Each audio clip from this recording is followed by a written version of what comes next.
Bom, boa noite a todas e todos. Meu nome é Carlos Fujinaga, sou diretor de comunicação da Aliança Cultural Brasil-Japão. E hoje vou fazer a condução do bate-papo dessa noite. Hoje iniciamos a Live, que é a série de lives sobre cultura japonesa da Aliança. E temos a honra de contar com o jornalista esportivo Thiago Bontempo, que é responsável pela página Futebol no Japão, no portal GE, e autor do livro Samurais Azuis, a história do futebol no Japão. Este livro aqui. Boa noite, Thiago. Boa noite, Carlos. Boa noite a todo mundo que está aqui na live. É uma honra para mim participar aqui, né? Que fui aluno da Aliança, então fico feliz de ainda participar dos eventos de alguma forma. É uma grande honra ter sua presença e também de todos os participantes aqui presentes, tanto ao vivo também quanto no YouTube posteriormente. Bom, antes de iniciarmos o bate-papo, teremos as palavras de boas-vindas do Eduardo Yoshida, presidente da Aliança Cultural Brasil-Japão. Por favor, doutor Eduardo. Boa noite a todos. Sou Eduardo Yoshida, diretor-presidente da Aliança Cultural Brasil-Japão. Gostaria de dar as boas-vindas para todos os participantes, tanto os que estão participando desta reunião ao vivo, tanto para aqueles que estarão nos acompanhando posteriormente pelo YouTube.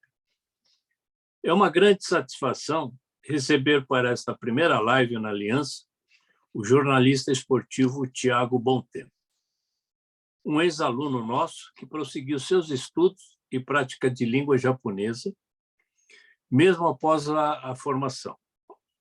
E hoje faz uma grande contribuição para fortalecer os laços de amizade entre o Japão e o Brasil, por meio do futebol. Há um mês, no dia 17 de novembro, a Aliança Cultural Brasil-Japão completou 66 anos de existência, sendo o primeiro presidente da nossa instituição, foi um brasileiro nato, foi Guilherme de Almeida. Se todos conhecem, ele é considerado como o príncipe dos poetas. Desde então, a Aliança tem como missão difundir a cultura japonesa para todos os brasileiros, não apenas para aqueles que possuem ascendência japonesa. Costumamos ter quase a metade dos nossos alunos não descendentes. Estaremos sempre de portas abertas para todos que gostam do Japão, que querem estudar no Japão e apreciam a cultura japonesa, como no caso do Thiago. Recentemente, às vésperas da Copa, o Thiago realizou seu grande sonho de escrever um livro inédito sobre a história do futebol japonês, que tem um conteúdo riquíssimo, resultado de muitos anos de pesquisa. Acredito que o bate-papo de hoje também será muito inspirador. Espero que ele possa ser um exemplo para as pessoas que estejam assistindo esta live e, quem sabe, este contato virtual possa incentivar que surjam grandes trabalhos como este, em outras áreas ligadas à cultura japonesa. Muito obrigado e bom evento para todos.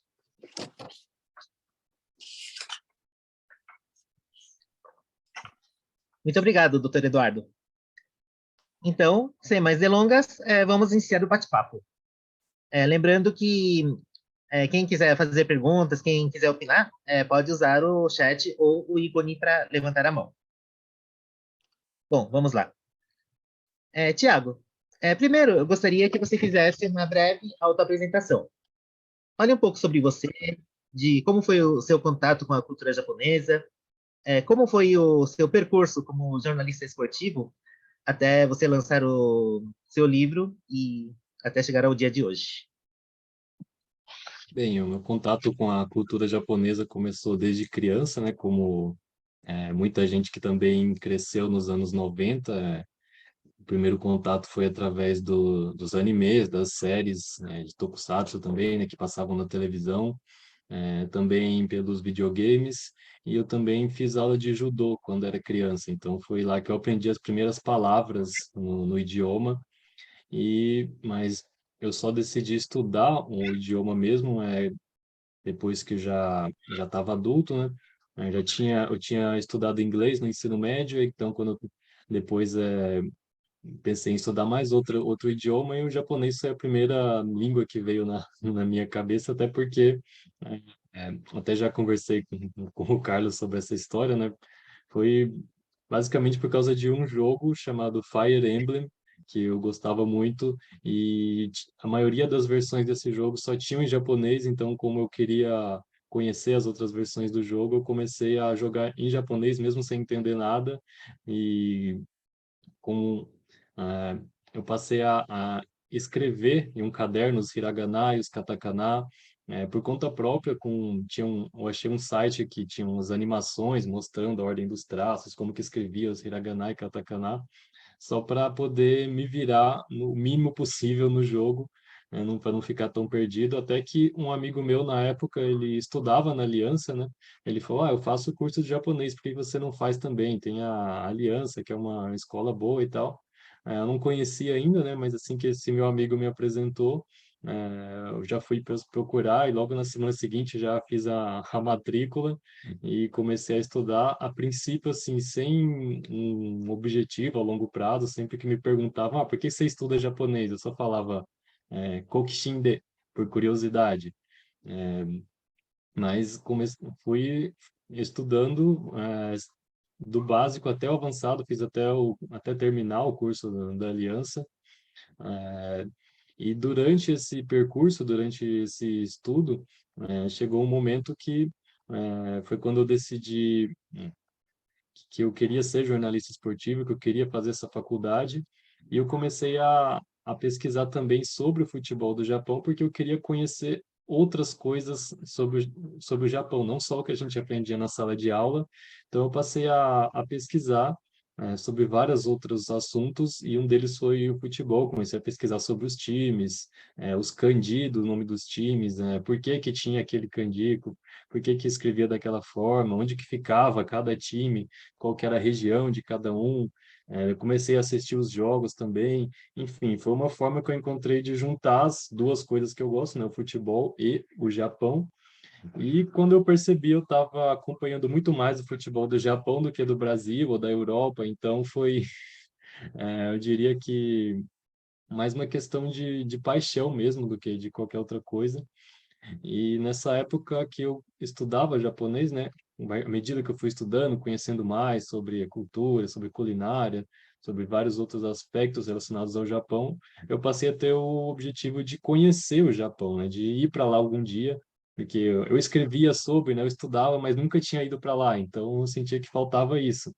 E depois de vários anos, em 2019, eu consegui realizar esse sonho, esse objetivo. Fui para o Japão como bolsista pela JICA, fiquei 40 dias em Yokohama.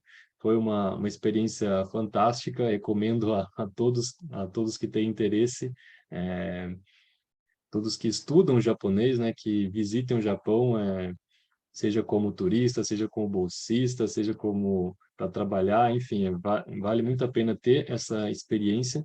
E depois que eu voltei da bolsa de lá, é, eu passei a pensar qual seria o próximo objetivo, né? Depois de conseguir realizar esse sonho de ir para lá, eu pensei, o próximo então vai ser escrever esse livro, que é algo que eu já tinha em mente desde que eu comecei a acompanhar o futebol do Japão lá no final de 2010, que eu encontrava muito material de pesquisa em inglês, que na época o meu Nihongo ainda não era tão bom, então eu não conseguia pegar as informações nas fontes em japonês, então a princípio eu fui buscar mais em inglês, e eu vi que tinha vários livros em inglês, não tinha nenhum em japonês, não tinha nenhum em português.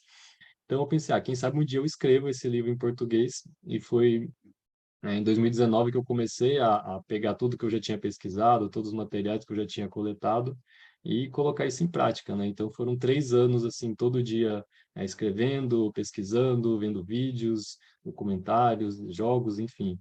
e a gente conseguiu fazer o lançamento poucos dias antes do início da Copa de 2022, e agora o livro finalmente está aí à venda. Puxa, é muito admirável todo o seu esforço, tudo que você fez, principalmente nos últimos 10 anos.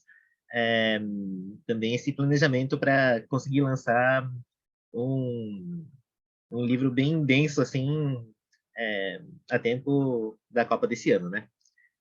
Enfim, é, o tema que nós escolhemos para nossa live é o balanço da seleção japonesa na Copa, que eu acho que todos ou a maioria aqui acompanhou a seleção japonesa na Copa, os grandes resultados, mas a gente queria entender um pouco mais do que estava acontecendo no seu ponto de vista. Bem, essa Copa do Mundo, dá para dizer que o Japão surpreendeu muita gente, por quê? Porque ganhou os jogos que a maioria achava que não ia ganhar e não ganhou quando achavam que ia ganhar, né? Mas é engraçado que isso tem sido meio que um padrão da seleção japonesa nas Copas do Mundo, e quando o Japão chega com expectativa muito grande na Copa, foram as Copas em que o Japão não conseguiu se classificar na primeira fase, né? Como foi o caso de 2006 e 2014.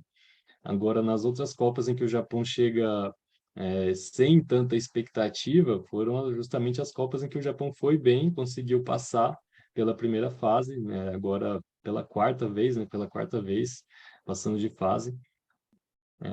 Eu até diria que o Japão ter se classificado no grupo não foi um resultado tão surpreendente assim, foi mais pela forma como isso aconteceu, né? É, mas as expectativas não estavam tão altas assim, porque o processo, né, desses últimos 4 anos até chegar na Copa foi, eu diria que mais complicado do que o esperado, né?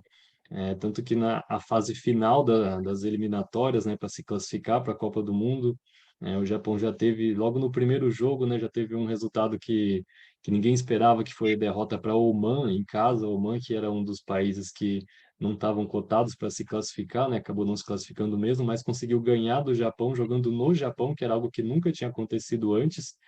E depois, no terceiro jogo teve mais uma derrota, né, que foi jogando fora para a Arábia Saudita, que já não é um resultado tão surpreendente, mas que já deixou o Japão naquela situação de que não pode perder mais, né? Teria que ganhar todos os jogos para garantir que não ia depender de outros resultados.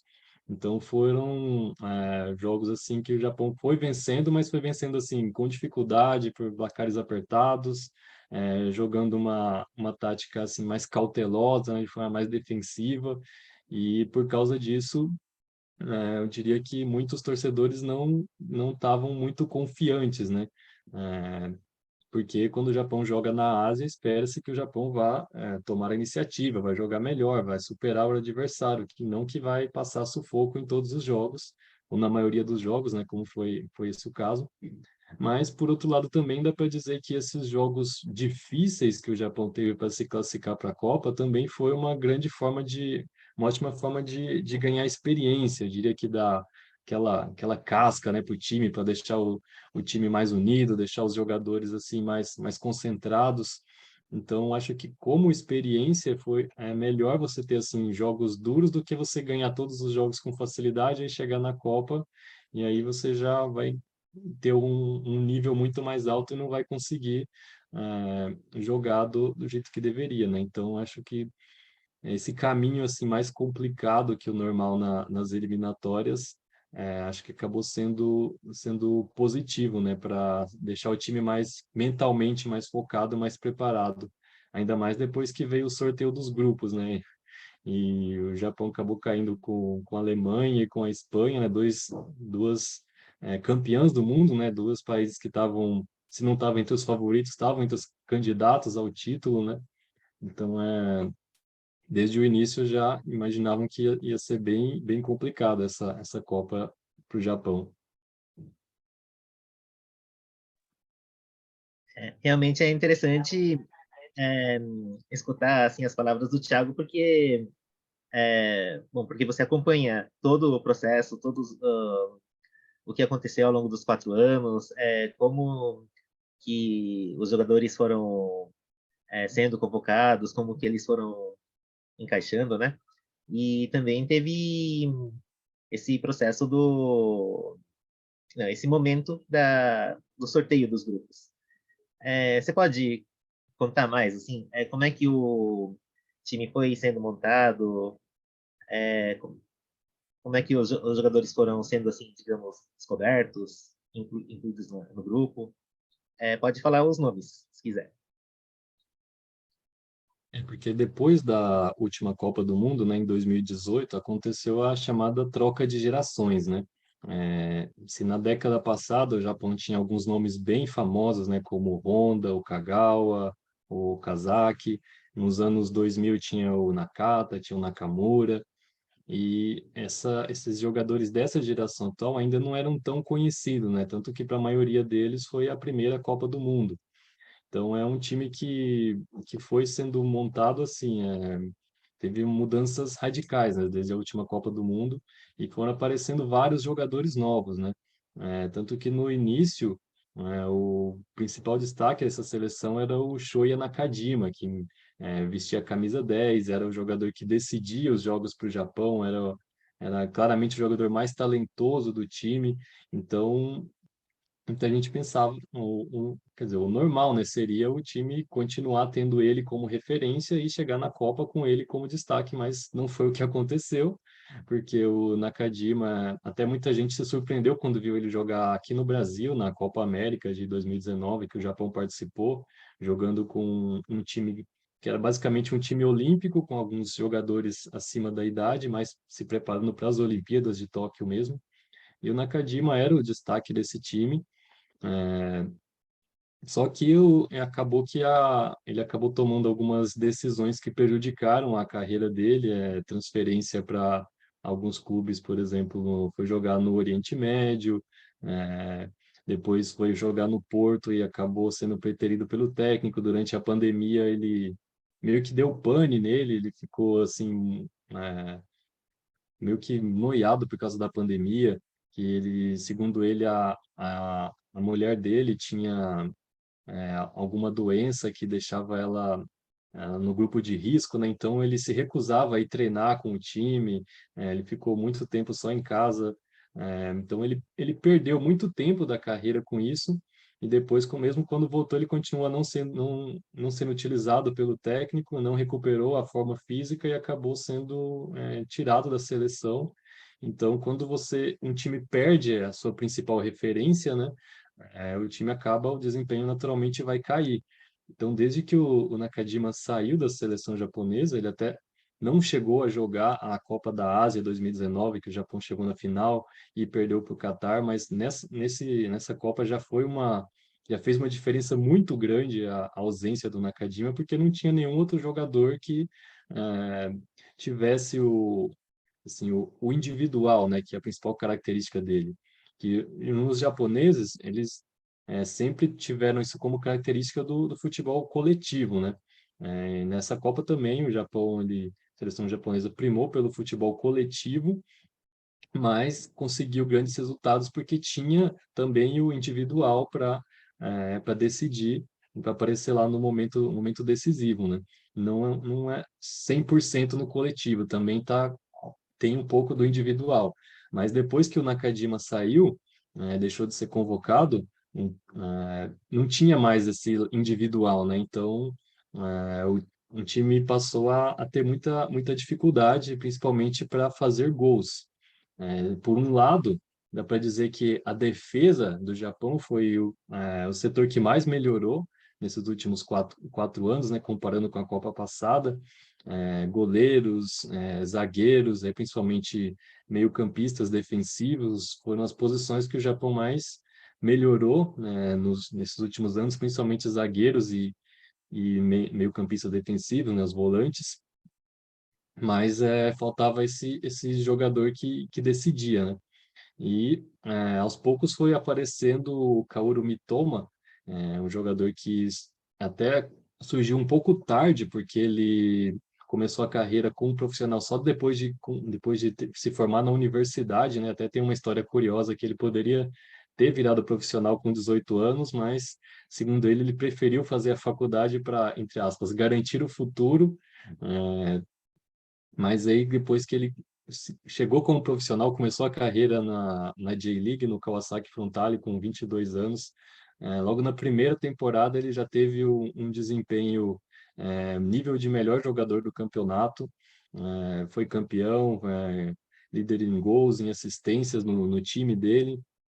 Foi um dos artilheiros, né? Foi líder de assistências do time. Foi um desempenho que um jogador no primeiro ano de carreira nunca teve um jogador vindo da universidade ou no primeiro ano de carreira que tivesse um desempenho tão bom quanto ele, tanto que no ano seguinte ele já foi para a Europa, agora está jogando na Inglaterra, na Premier League, no Brighton, e só que ele se destacava principalmente entrando no segundo tempo e decidindo o jogo. E o técnico japonês, né, o Hajime Moriyasu, ele decidiu usar essa tática também na seleção, de colocar o Mitoma para entrar no segundo tempo. E deu certo nas eliminatórias, que a partir desde o primeiro jogo que ele entrou, ele já fez as jogadas dos gols da vitória do Japão, inclusive o gol que valeu a vaga na Copa do Mundo, no jogo contra a Austrália, foram dois gols do Mitoma, né? E na Copa do Mundo também esse jogador apareceu em destaque, tanto no primeiro gol contra a Alemanha, a jogada começou nele, nos gols contra a Espanha também, ele participou da jogada dos dois gols, inclusive aquele lance que vai entrar para a história, né, que ele pegou a bola quase saindo pela linha de fundo e no início acharam que a bola tinha saído, depois os juízes foram olhar no vídeo, viram que não saíram e validaram o gol. E depois saiu aquela foto, visão aérea, né, mostrando que por 1,8 milímetro a bola não tinha saído. Ah, então, foi esse jogador que protagonizou esse lance, né? Esse lance que vai entrar para a história, não só do futebol japonês, mas das Copas também. E também tem outro jogador que se destacou muito nessa Copa, que foi o Yuritsu Doan. O Doan que fez gols contra a Espanha e contra a Alemanha. Também é mais um dessa geração jovem que apareceu agora, depois da Copa, já estava na geração que jogou as Olimpíadas de Tóquio também. Então, a maioria desses jogadores que estão aparecendo agora, né, geralmente quem acompanha mais em Copa do Mundo não conhecia, né, até porque era a primeira Copa deles, né, ainda são jovens, o Doan, tanto o Mitoma, também o Tomiyasu, que é um dos zagueiros, o Kubo, que já era bem conhecido, mas ainda é muito jovem, né, ainda com 21 anos, né, mas diria que essa geração nova do Japão que está aparecendo aos poucos, está ganhando mais experiência, até eu diria que mais experiência que as gerações anteriores, porque eles foram para jogar na Europa muito, muito novos ainda, né? Então, acho que até dá para ter mais expectativas para a próxima Copa do Mundo, justamente porque vai ser basicamente essa mesma base desse time, né? E só que ainda mais com mais experiência.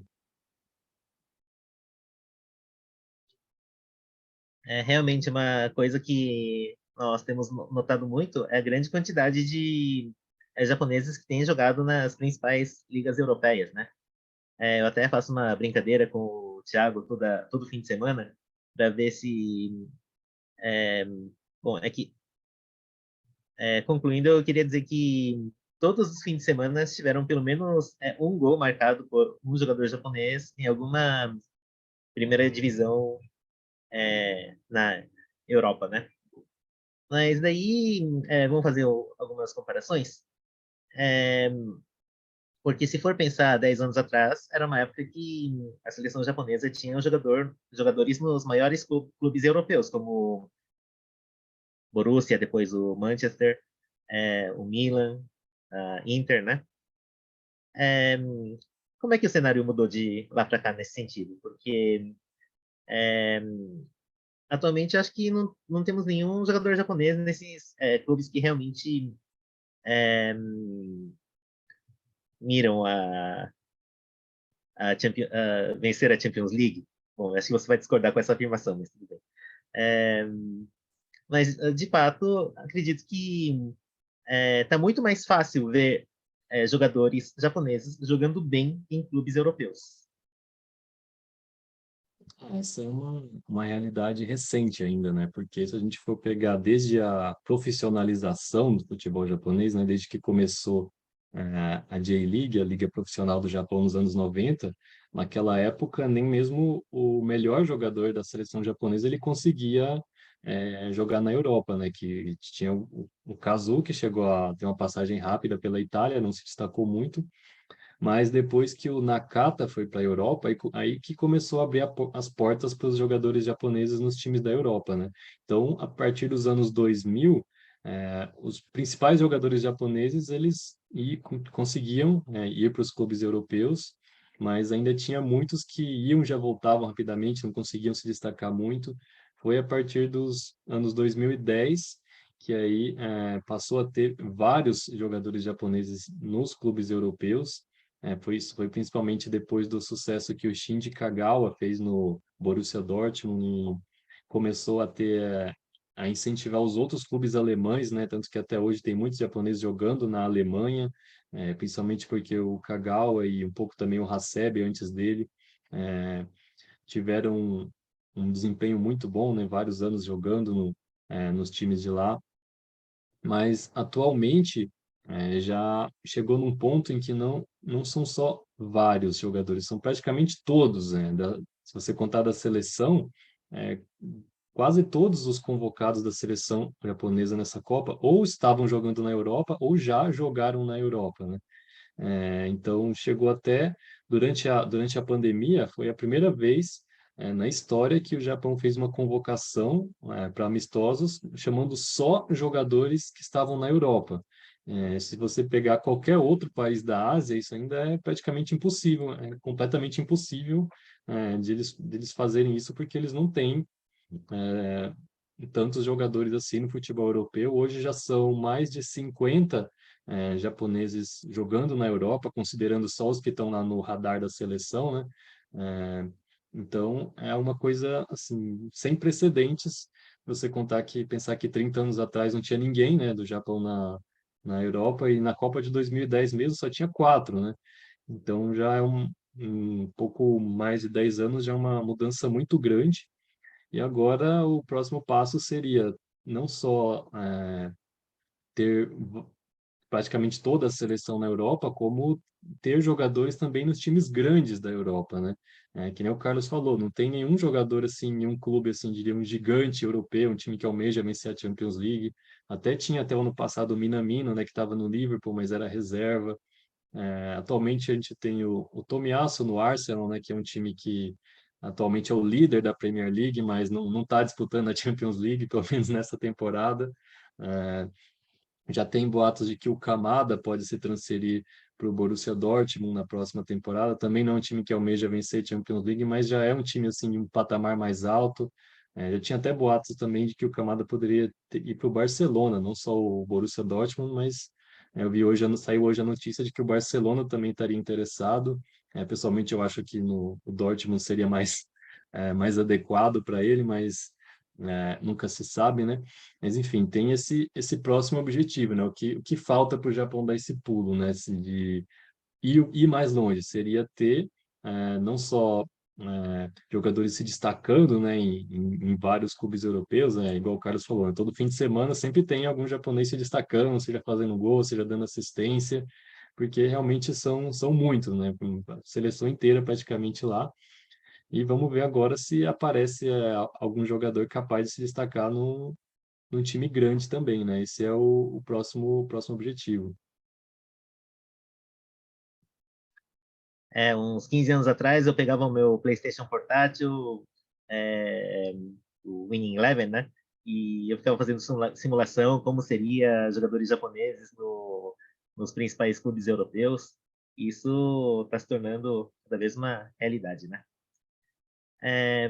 Então, vamos falar um pouco mais especificamente sobre os jogos. É, então, teve essa primeira vitória contra a Alemanha, né? tanto que teve a comparação, ou melhor, a associação da agonia de Doha para o júbilo de Doha.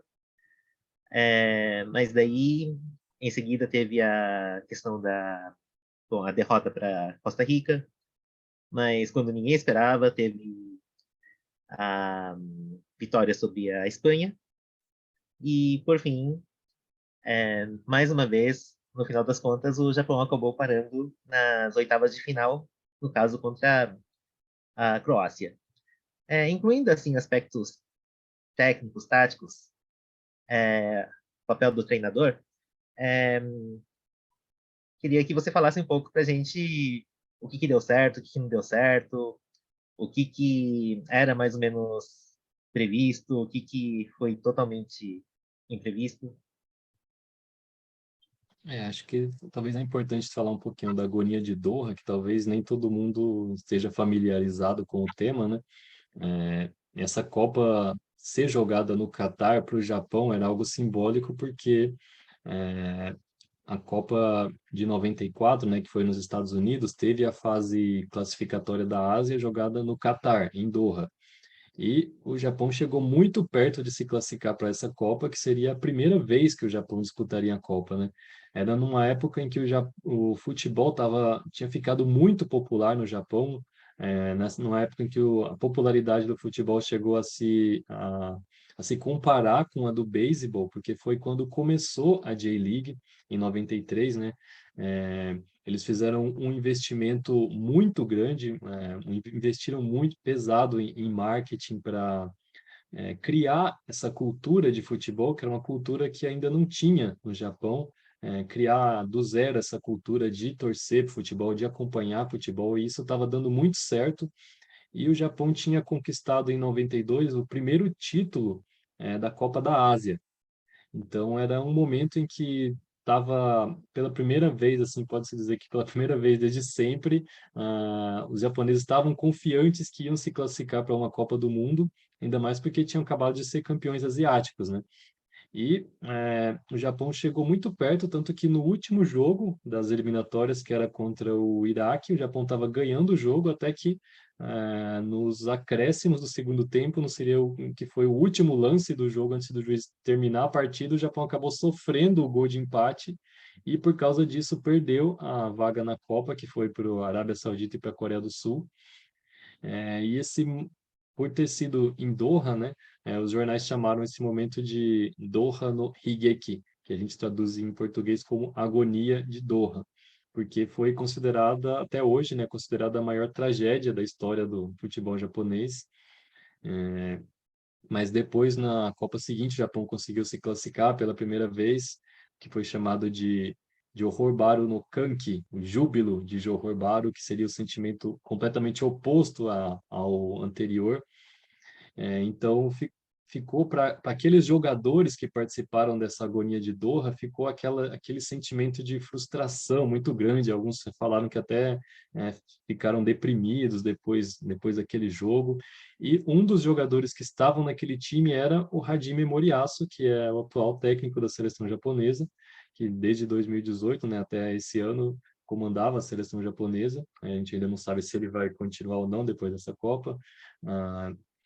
Então, para o Moriyasu, que como jogador sofreu essa frustração muito grande de não conseguir classificar o Japão para a Copa, foi simbólico ele ter conseguido classificar o Japão para a Copa, né? Como técnico, então ele conseguiu levar o Japão para a Copa do Mundo no Catar e falava muito nessa agonia de Doha, né?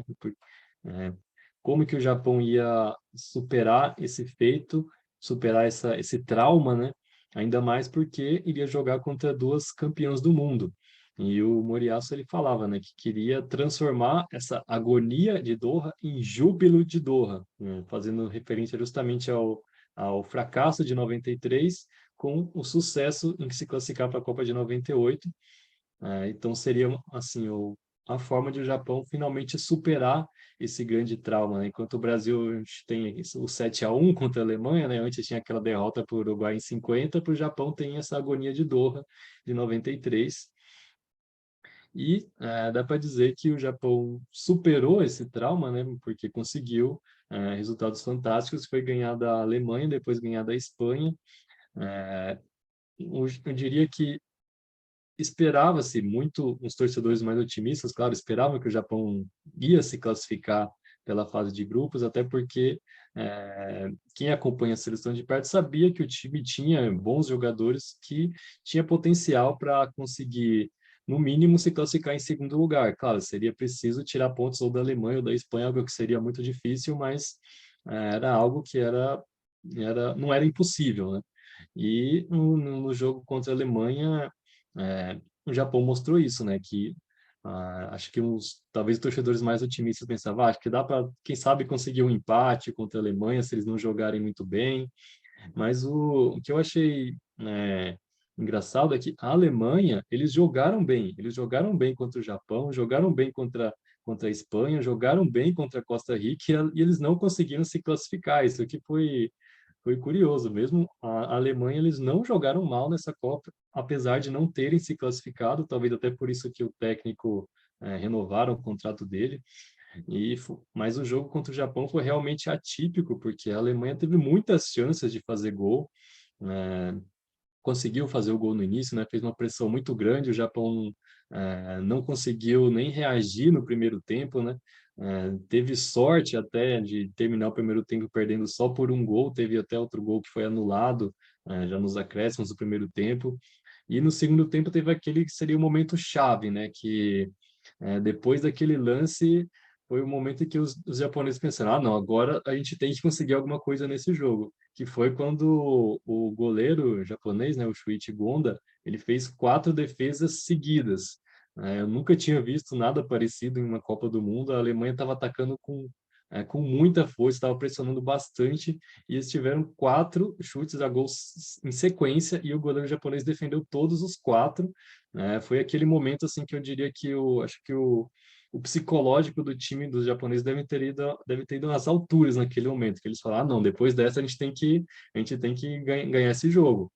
E foi logo depois disso, né, que o Japão conseguiu o empate, e depois conseguiu também a virada. Acho que muita gente se surpreendeu, mas é, até porque o treinador japonês, ele arriscou bastante nesses jogos. Depois que ele viu que a tática do primeiro tempo, que era jogar mais na defensiva, não deu certo, ele resolveu arriscar tudo no segundo tempo. Mudou a formação, mudou vários jogadores. É, então, ele foi colocando cada vez mais o time cada vez mais ofensivo, inclusive até de uma forma meio improvisada, porque o sistema que o Japão usou no segundo tempo era um sistema que praticamente não tinha sido usado nos outros amistosos, né? Jogou com é, um esquema 3-4-3, passou a mudar para um sistema de 3 zagueiros, era algo que quase nunca foi utilizado durante o período de 4 anos. Então, foi meio que no desespero, meio que no improviso, mas acabou dando certo. E por que que deu certo?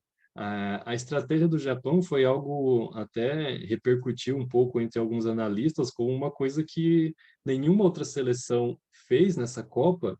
Por quê? Você conseguiria imaginar, por exemplo, o Neymar sendo reserva no Brasil, o Mbappé sendo reserva na França, o Messi sendo reserva na Argentina? Acho que não faz o menor sentido, né? Ninguém sequer cogita uma possibilidade dessa, mas foi exatamente isso que o Japão fez nessa Copa. É, colocou o seu melhor jogador como reserva, eu até diria os dois melhores, né, que foram o Mitoma e o Dono, e como armas para o segundo tempo. E deu muito certo, porque depois que eles entraram assim descansados, né? O outro time já estava um pouco mais cansado, e isso fez diferença. Eu até vi muita gente criticando, né, essa escolha do treinador de não colocar os melhores jogadores desde o início, mas é, acho que, de certa forma, faz sentido, eu consigo entender a lógica disso, porque já sabia que o Japão ia defender mais do que atacar. Então, se você tem um jogador que é, é uma arma muito boa para o ataque, você deixa ele mais defendendo do que atacando, ele vai gastar muita energia e não vai ter tanta energia para atacar nos poucos momentos em que o Japão tiver a bola. Então, vendo por esse lado, é uma estratégia que fez sentido. Muita gente não concordou, eu até vejo muita gente que não gostaria que o Moriyasu continuasse como técnico, acho que ainda está meio dividido, tem muitos que querem alguns que querem que continue, outros que não querem que continue, mas enfim, nessa Copa do Mundo acho que deu muito certo fazer isso, claro, principalmente nos jogos mais difíceis, né? Mas por outro lado, por exemplo, no jogo contra a Costa Rica, ninguém entendeu o que o técnico queria fazer, mas foi mais ou menos isso que ele fez.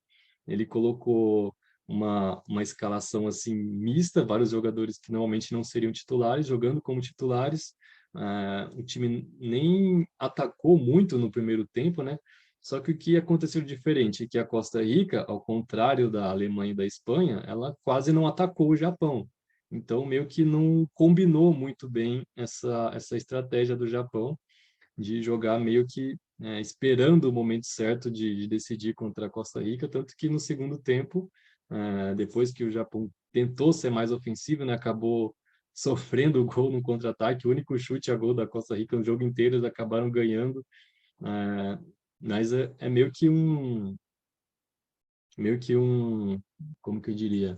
É uma coisa que acontece muito no futebol japonês, né? Quando você é, espera que o time ganhe, parece que eles não conseguem jogar como favoritos. E quando tem um adversário muito superior ou que não se espere que ganhe, parece que assim eles conseguem jogar o melhor futebol deles, né? Tanto que conseguiu ganhar esses os jogos mais difíceis, né? E até por isso dá para dizer que foi a melhor campanha da história do Japão numa Copa do Mundo. Nunca tinha conseguido ganhar, né? De uma seleção que foi campeão mundial, ganhou logo de duas. É, Depois, contra a Croácia, foi um jogo bem equilibrado, né? É, Tanto que a gente viu depois contra o Brasil, né? Que a Croácia não era um time tão fraco quanto às vezes podia parecer, ou quanto muitos imaginavam, mas eu diria que o Japão até jogou melhor contra a Croácia do que o Brasil jogou contra a Croácia. Por quê? Porque o Japão conseguiu, na maior parte do jogo, anular o meio-campo da Croácia, que era o principal ponto forte deles, né? O Japão até fez uma partida melhor do que a Croácia, teve mais chances, né, de ganhar o jogo, mas ficou aquela impressão que eles meio que estavam meio que satisfeitos em ir para os pênaltis, não queria se arriscar tanto, né? Mas aí acabou que, infelizmente, não deu certo nos pênaltis, né, Carlos? Assim, na internet do Japão até rolava uma brincadeira, assim, que falava que o Japão conseguiu ganhar da Espanha e da Alemanha porque o Captain Tsubasa, o mangá mais famoso de futebol lá do Japão, é, a seleção japonesa já, acho que já jogou com os dois times, né? Não sei se já jogou com a Espanha, mas segundo o Captain Tsubasa, a Croácia e a Costa Rica são países desconhecidos, então acho que não souberam o que fazer na hora. É brincadeira que pulou na internet. Vou aproveitar também o gancho sobre a questão da Costa Rica, que o Vitor deixa uma pergunta. Eu vou ler. Olá, boa noite. Gostaria de saber a opinião de vocês sobre algumas decisões do técnico japonês Moriyasu, principalmente na derrota contra a Costa Rica, jogo que valia a classificação. Ele correu o risco e modificou a equipe titular que havia vencido a Alemanha. Havia também uma expectativa em relação a Minamino e Kubo, que quase não jogaram a Copa do Mundo. Essa questão que os japoneses chamam de turnover, né? Que até o Brasil e Portugal fizeram turnover contra Camarões, Coreia do Sul, perderam, só que pelo menos nas oitavas ambos mostraram bons jogos, né? Bom, fica essa pergunta. Eu acho que um fator importante nessas decisões, e até que não foi muito falado, é que nessa Copa do Mundo o calendário foi mais apertado que o normal. tinham só 3 dias de intervalo, né, entre os jogos. Os jogadores tinham só 3 dias para descansar entre um jogo e outro, sendo que nas Copas do Mundo, as Copas anteriores não era assim, né? Tinha menos jogos por dia, tinha mais dias de intervalo entre os jogos, e eu acho que isso pesou muito na decisão do Moriaço em rodar o elenco, né? Em mudar as escalações, em deixar alguns jogadores que foram titulares em um jogo no banco em um outro jogo. Técnicos japoneses, eu vejo que eles fazem muito isso, muito mais que, por exemplo, técnicos brasileiros ou europeus. A gente viu a maioria das seleções, né, eles, na medida do possível, eles sempre repetiam as escalações nos jogos, só não escalava algum jogador se ele tivesse com algum problema físico ou se tivesse suspenso, mas o Japão ele não tem esse costume. Ele os treinadores japoneses, principalmente, eles costumam mudar bastante as escalações de um jogo para o outro. A gente vê isso em vários torneios. Por um lado, dá para dizer que a seleção japonesa atualmente não tem tanta diferença assim entre os titulares e os reservas, principalmente do meio campo principalmente os jogadores de meio campo, né? É, mas antigamente, por exemplo, eu estava até vi recentemente uma entrevista do técnico francês, o Philippe Troussier, que comandou o Japão na Copa de 2002. Ele falava que na época dele só tinha o Nakata como jogador que é capaz de disputar em pé de igualdade com os europeus, tanto no aspecto físico, aspecto técnico, mental. E ele fala que hoje em dia a seleção já tem mais de 20 Nakatas, porque praticamente todo mundo já tem essa experiência desde muito novo de jogar na Europa, de jogar no mais alto nível, de jogar contra grandes clubes. Então, um outro fator que é importante e que o Japão mudou muito, até dá para dizer que dos últimos 4 anos para cá, foi nesse lado físico. Os jogadores japoneses eles estão muito mais fortes fisicamente, o Japão consegue ganhar nas divididas, nos duelos, eles não são tão facilmente superados igual era antigamente. A seleção atual tem muitos jogadores que são bem fortes nesses duelos, né? Principalmente jogadores do meio campo, como o Ataru Endo, como o Ao Tanaka, como o Morita, o Kamada também. Entre os zagueiros, o Tomiyasu, tem um Hiroki Sakai no lateral também, tem vários jogadores que têm essa força física como característica, né? E também contribui também o fato de que a seleção japonesa hoje já tem vários jogadores altos, né? E que isso era um problema, né? De não ter jogadores altos, principalmente na defesa. Hoje já tem vários, então ameniza um pouco esse problema. Mas realmente foi uma decisão que, assim, para a gente que está mais acostumado com essa tendência de escalar sempre o mesmo time, né? Ver tantas mudanças assim para o jogo contra a Costa Rica foi uma coisa que para a gente foi muito estranho, né? A gente ficou tentando, o que que o Moriaço está tentando com essa escalação? Por que que não coloca logo os melhores jogadores para vencer e já podia ter classificado lá, né? Não precisava ter passado todo aquele sufoco contra a Espanha, né? Mas, mas enfim, tem também aqui falando sobre o Minamino e o Kubo, né? Bem, o Minamino dá para dizer que ele era um dos jogadores que estavam em pior forma, né, antes da Copa do Mundo. Muita gente até falava que ele não devia nem ser convocado. Não sei se pesou o fato de ele ser o, entre aspas, jogador do patrocinador, né? Que isso foi, inclusive, o motivo para o técnico que comandou antes da Copa de 2018, o bósnio Halilhodžić, ele foi demitido justamente porque não convocou o que ele chamou de jogador do patrocinador. Teve a convocação em que ele deixou assim os três mais famosos, né, o Honda, o Kagawa e o Okazaki, todos os três de fora. Ele foi muito criticado por isso. Também teve o fator do desempenho do time, né, a forma como ele queria que o time jogasse, não era o jeito com que os jogadores, a federação queria, ele acabou sendo demitido antes da Copa.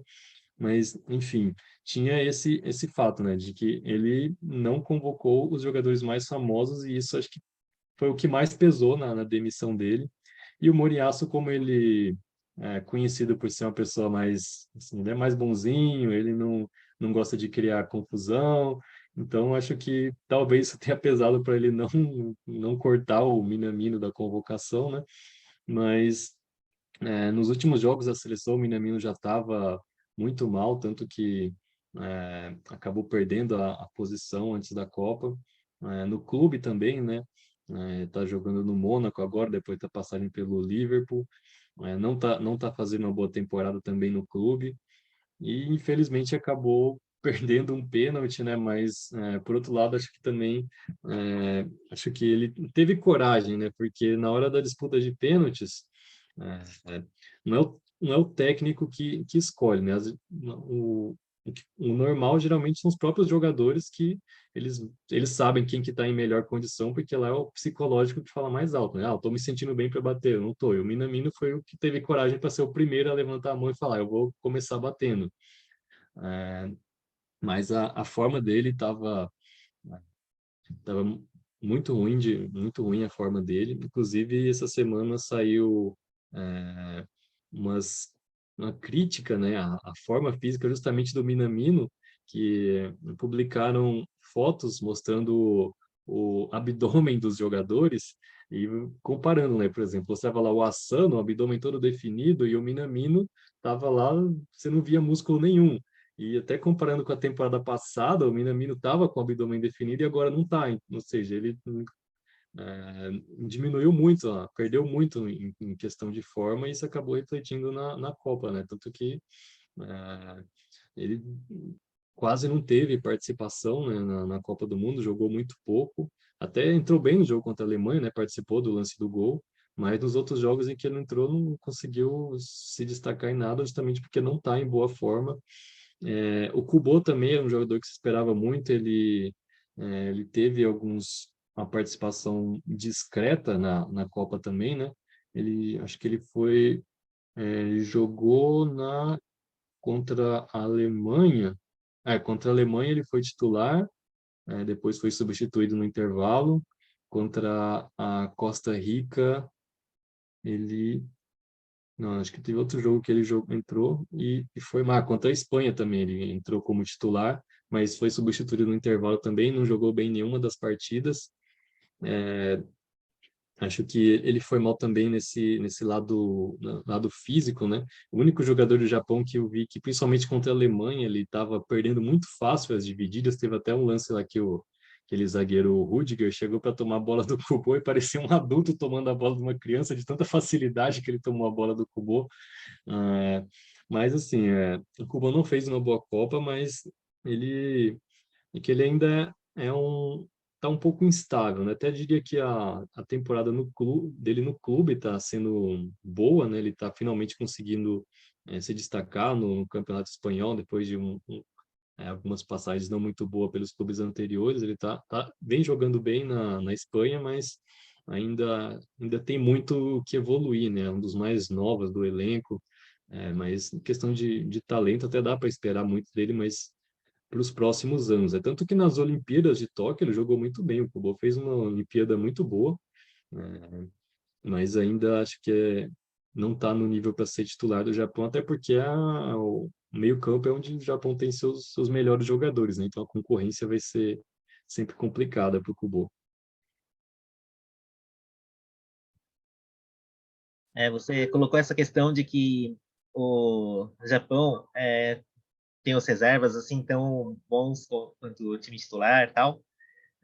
Mas eu acho que é legal falar assim também que ainda assim o Japão teve muitos jogadores que voltaram de contusão, que não estavam 100%, o próprio Tomiyasu, e também aqueles que acabaram ficando de fora, né? O Nakayama, que contundiu de última hora e tal. Então, acho que do Kubo podemos esperar muita coisa da chamada geração Olimpíada de Paris, daqui 2 anos. Bom, pelo menos da parte quantitativa, sem deixar de lado a qualidade, acho que está crescendo muito. É É, verdade, né? Falando de lesão, teve muita até estava esquecendo disso, né? Teve muitos problemas físicos antes da Copa, né? Só teve um cortado, né? Que foi o Yuta Nakayama, mas que era o lateral esquerdo titular. Mas vários jogadores que chegaram na Copa, que tiveram lesões pouco antes da Copa, né? Que aparentemente não chegaram assim, com 100% de condições, né? Então, acho que esse foi mais um motivo para não conseguir, não poder, né, repetir sempre as escalações, né? O Tomiyasu, por exemplo, o Itakura, o Asano, o Mitoma, o Morita, vários jogadores que tiveram problemas físicos, né? O Sakai se machucou durante a Copa, o Endo também chegou a perder, a ser desfalque por causa de lesão, enfim, né? Esse lado físico também pesou bastante nessas escolhas, né? De ter que não poder repetir o mesmo time ou ter que poupar um pouco mais os jogadores. Por outro lado, bom, se a gente começar a falar de C, a gente vai ficar conversando a noite toda, mas por essa questão que o Victor colocou do turnover, de poupar jogadores, eu também não entendi o que o Moriyasu estava querendo fazer contra a Costa Rica, porque, em teoria, já que ganhou da Alemanha, se ganhasse da Costa Rica, podia mandar o time totalmente reserva mesmo contra a Espanha para poupar forças para o jogo contra a Croácia, né? Bom, não sei se ia ser Croácia mesmo, mas talvez ia ser Marrocos. Enfim, talvez isso seja um pensamento nosso que a gente está acostumado, como você falou, com as duas vitórias do, do Brasil. Brasil tendo, nós vimos 2 títulos do Brasil, né? Mas realmente do lado japonês, eu acho que essas 2 vitórias contra campeões mundiais foi algo sensacional. É, bom, o último ponto que a gente estava programando para essa live, que teve essa questão da vitória contra a Espanha e contra a Alemanha. Então, no aspecto, assim, digamos, de resultado, eu acho que a Copa pode ser considerada um sucesso para o Japão.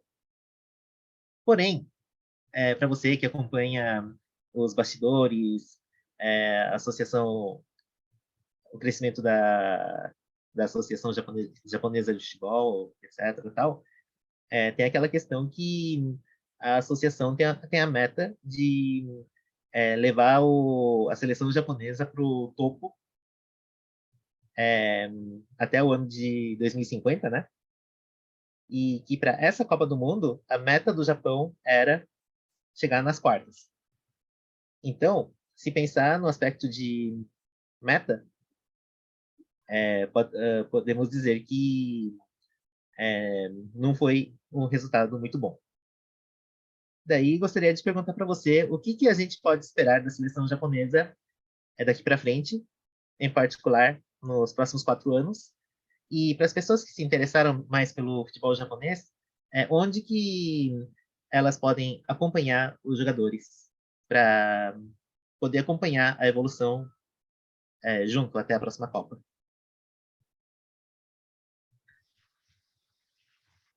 Falando desse resultado agora, né, realmente não foi o resultado que a JFA queria, não atingiu o objetivo, que era quartas de final, mas pela forma como conseguiu passar pela fase de grupos, então dá para dizer que foi um resultado positivo, sim, né? Então fica como, mesmo não tendo atingido esse objetivo, fica como o maior desempenho que o Japão já teve numa Copa do Mundo.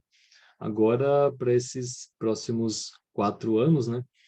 Vamos ver primeiro, acho que a JF ainda está discutindo, né? Se vai continuar com o Moriyasu, se vai tentar buscar outro treinador, né? Vamos ver primeiro qual caminho, né, que eles vão decidir seguir, né?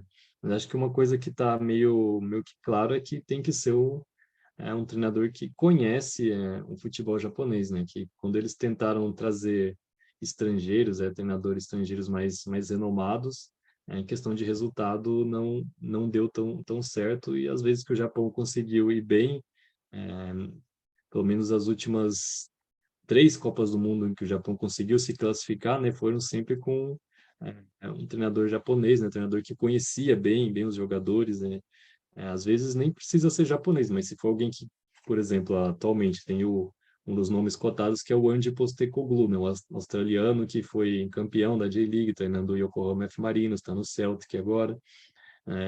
Ele seria um nome assim que estaria dentro desses requisitos, né? Até eu estava vendo um comentário do Keisuke Honda, o Honda que foi comentarista agora durante a Copa do Mundo, até estavam elogiando os comentários dele e tal.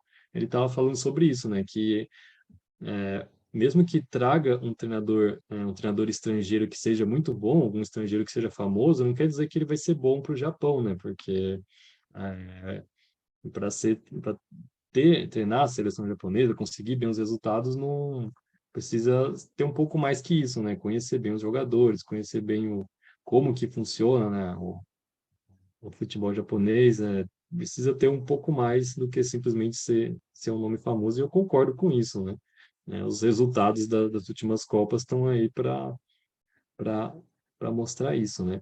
E também porque a geração atual ainda é uma geração muito nova, então dá para esperar que eles vão evoluir nos próximos anos. E acho que dá para, principalmente, nos próximos anos, pensando em o Japão conseguir um resultado melhor na próxima Copa, a gente tem que, como torcedor, esperar que, principalmente, apareça um atacante, um bom atacante, a posição mais carente, né, da seleção japonesa, por mais que a gente já esteja muito bem servido na maioria das posições, no ataque ainda falta, né? Ah, esse era o maior dilema, né, antes da Copa do Mundo, porque vários atacantes tinham sido testados e nenhum teve um desempenho satisfatório, né? O único que o que foi assim, o único que foi mais ou menos satisfatório foi justamente o Daisen Maeda, né, que até conseguiu fazer um gol contra a Croácia, mas ele não é um jogador assim de fazer gols, né? Ele não é um típico centroavante, tanto que no clube dele ele joga mais pelas pontas, nem é titular em todos os jogos, mas combinou com a estratégia que o Moriaço queria para essa Copa, mas temos que esperar principalmente que apareça um bom atacante, né? Torcer pelo desempenho dos atacantes japoneses e, bem, para quem quiser acompanhar mais, né? Acho que os principais campeonatos da Europa estão sempre passando tem transmissão aqui no Brasil, né? É, até a J-League mesmo tem transmissão desde essa temporada 2022, tem transmissão no aplicativo que chama OneFootball, tanto no aplicativo quanto no site, eles sempre transmitem jogos da J-League toda rodada, então dá para acompanhar também os novos talentos, né, que estão aparecendo. Vamos ficar de olho para essa próxima geração olímpica, né? Então, tem alguns talentos que estão surgindo aí na J-League. Vamos ver se o Japão consegue ir para a próxima Copa, né? Acho que é a principal prioridade é resolver esse problema do ataque, né? Maravilha. Então, para quem começou a acompanhar a seleção japonesa agora, tem muita expectativa boa pela frente.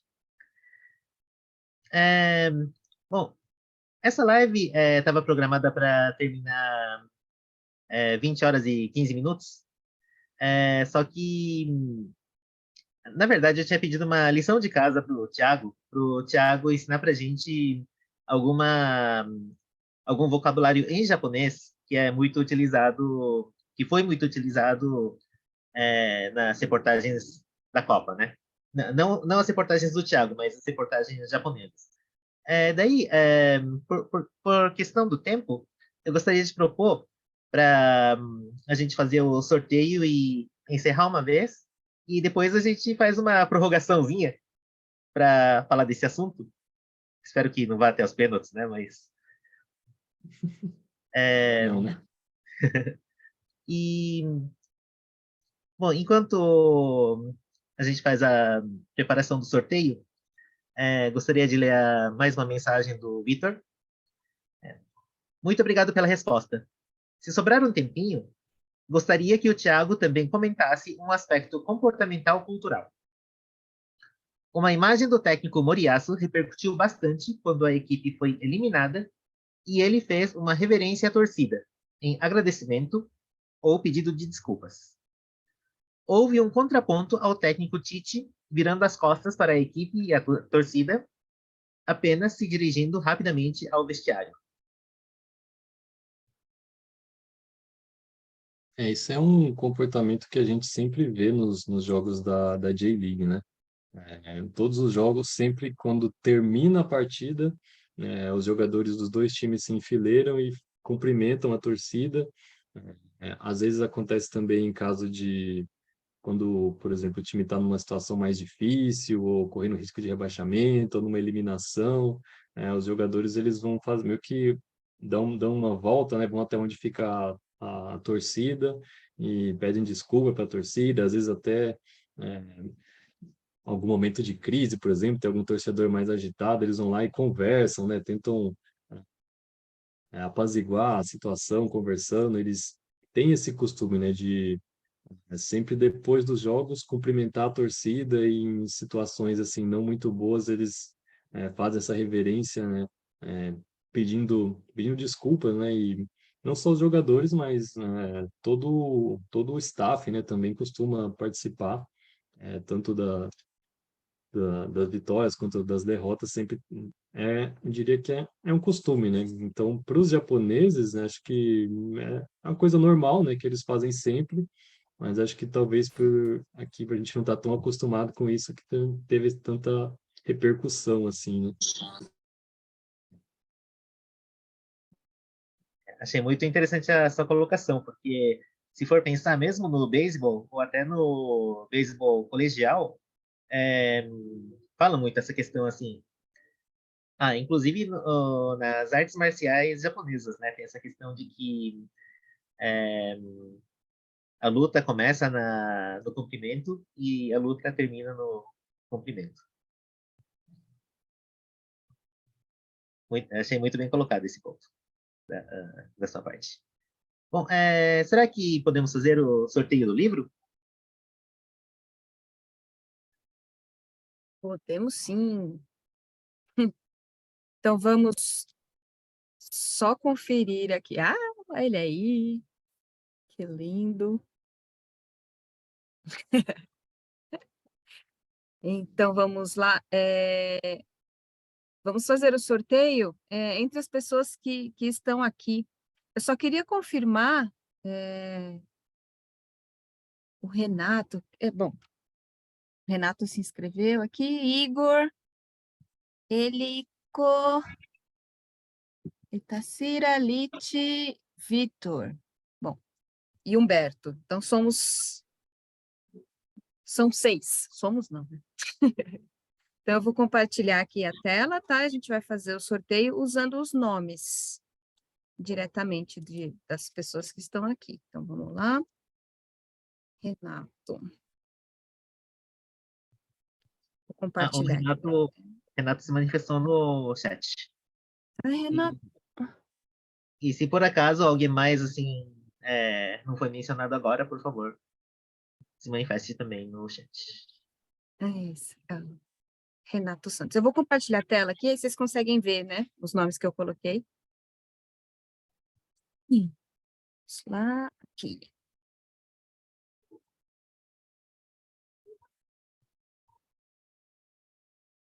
Estão conseguindo ver?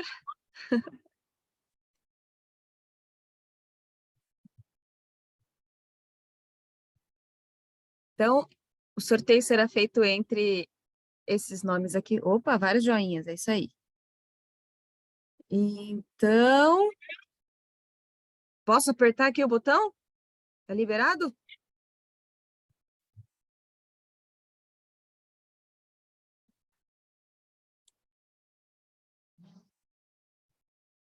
Ei.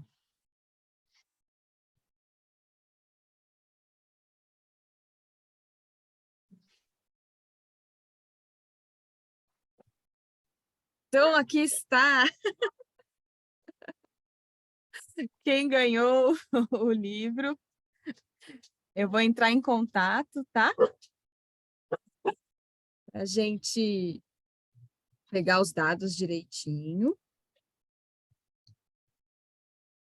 E o livro será enviado para a sua casa.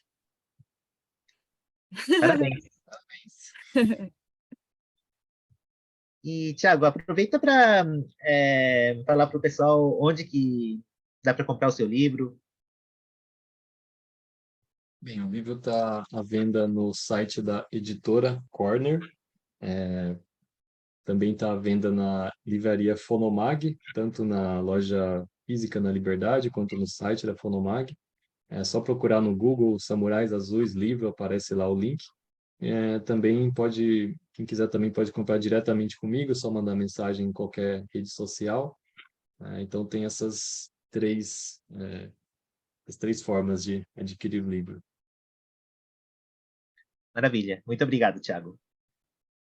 Bom, então, lembrando que a gente vai fazer uma prorrogaçãozinha para falar um pouco de língua japonesa com o Tiago daqui a pouco. Mas vamos encerrar uma vez a nossa live, pois está no tempo previsto. Bom, então encerramos aqui a primeira edição da live, as lives da Aliança. Gostaria de agradecer ao Tiago pela presença, também todos os participantes que estão ouvindo tanto ao vivo quanto no YouTube. E gostaria de desejar boas festas a todos. E podem esperar que no ano que vem nós teremos grandes surpresas. Aliás, me desculpe, se o Tiago quiser falar palavras despedidas também. Bem, obrigado pelo convite, né? Uma honra participar aqui, né? Como ex-aluno da Aliança, né? Fico muito feliz de poder contribuir. Obrigado também a todo mundo que participou aqui. Fiquei feliz de ver alguns nomes conhecidos aqui. Parabéns também à vencedora do sorteio. Logo vai receber na sua casa aí o livro.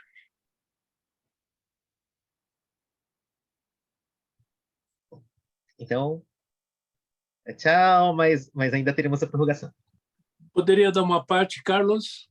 Sim, por favor. Bom, estamos chegando ao termo.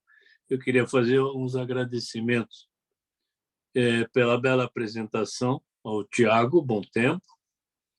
A você, Carlos, pela organização, pela direção, e a Paulinha Cabral também, que como colaboradora, né? Muito obrigado. E agradecer também a presença de todos. Espero que todos tenham gostado. E logo, logo, eu acho que nós teremos a segunda live também, né, Carlos? Então, boa noite. Até a quarta. Então, tá ok. Boa noite a todos e boas festas. Muito obrigado. Muito obrigado. Bom, daí vamos também para a nossa prorrogação. Gostaria de pedir para a Paula compartilhar o painel que nós tínhamos montado. Deixa eu explicar o que a gente planejou. Para as nossas lives da Aliança, a gente planejou de sempre pedir uma lição de casa, um shukudai, para os nossos convidados, para eles escolherem alguma palavra, alguma expressão que está sendo utilizado na área do convidado, né? Daí, na verdade, nós conversamos juntos, eu e o Tiago, que é uma palavra que está chamando, é uma expressão, né, que está chamando muita atenção no jornalismo esportivo do Japão, no caso da cobertura da Copa. Aqui temos a expressão Hoko to Tate. Hoko é a ponta de lança e o Tate é o escudo. Isso vem de...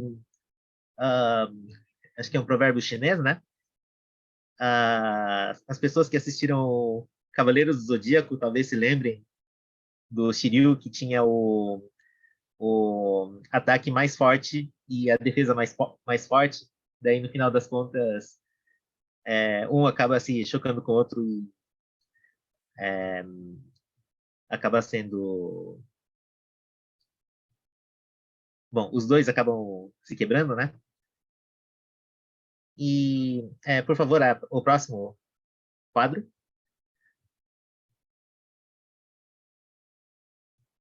Daí, curiosamente, se juntamos o kanji de Hoko, de ponta de lança, com tate, que é o escudo, nós temos a palavra mujun, que significa contradição.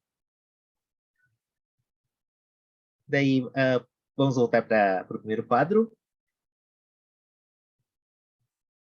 Então, eu gostaria de pedir para o Tiago explicar por que essa expressão está sendo tão comum na cobertura da Copa nesse ano. É uma expressão usada quando acontece o confronto do melhor ataque contra a melhor defesa, né? Teve recentemente agora o jogo da França contra Marrocos. O melhor ataque que seria a França, a melhor defesa que seria o Marrocos. Então era a lança contra o escudo.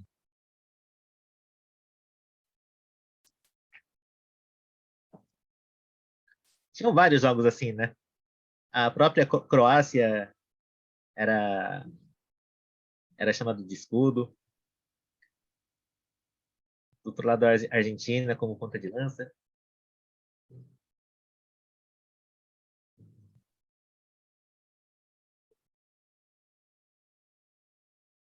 Bom, é isso. Foi uma tentativa, assim, das nossas lives para introduzir algumas palavras novas. Afinal, a Aliança é um curso de línguas também, né? Então, gostaria de encerrar, agora de verdade, é, convidando a todos também para acessar nossas redes sociais, o nosso site, e no ano que vem vamos começar vários cursos novos também. Então, a Aliança estava um pouco enfrentando desafios desse período de pandemia, mas eu garanto que vem coisas boas por aí. Então, é isso. Muito obrigado. Muito obrigado.